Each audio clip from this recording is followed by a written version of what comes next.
नमस्कार अनि हार्दिक स्वागत छ महाबु प्लस युट्युब च्यानलमा।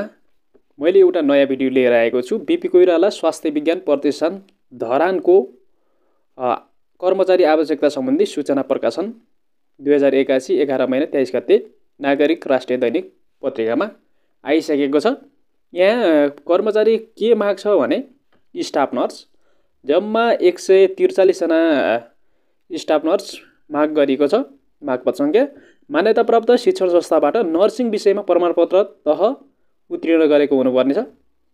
तपाईले यो सूचना प्रकाशन गरेको मितिले 30 दिनभित्र उल्लेखित कागजात सहित तपाईले आवेदन दिन सक्नुहुन्छ अनलाइन मार्फत।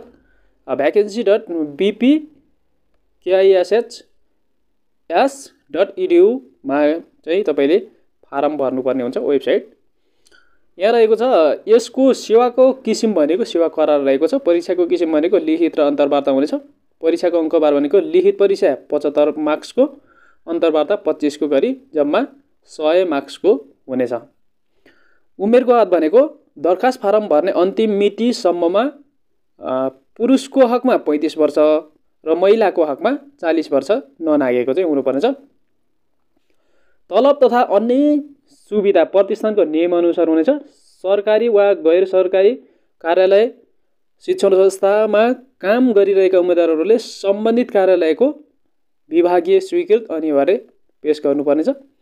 दरखास्त फारम तथा परीक्षा दस्तुर रु 1500 रुपैयाँ रहेको छ।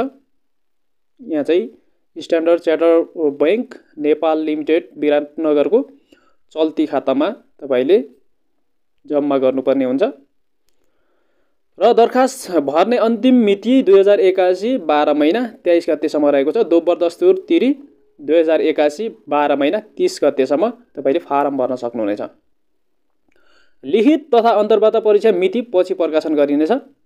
थप जानकारीका लागि वेबसाइटमा तपाईले हेर्न पनि सक्नुहुनेछ र अनलाइन फारम भर्न पनि सक्नुहुनेछ। यो भर्खरै 11 महिना 23 गते खुलेको हो। जम्मा 143 जनाको यो ठूलो संख्यामा करार सेवामा खुलेको छ र तपाई नर्सिङ पढिरहनु भएको छ, सकाउनु भएको छ भने तपाईले यसमा फारम भरेर तपाईले यहाँ काम गर्न पनि सक्नुहुनेछ। र यस्तै जानकारीमूलक भिडियो हेर्नको लागि महाबु प्लस युट्युब च्यानललाई सब्स्क्राइब गरी बेल आइकन थिच्न पनि नभुल्नु होला। धन्यवाद।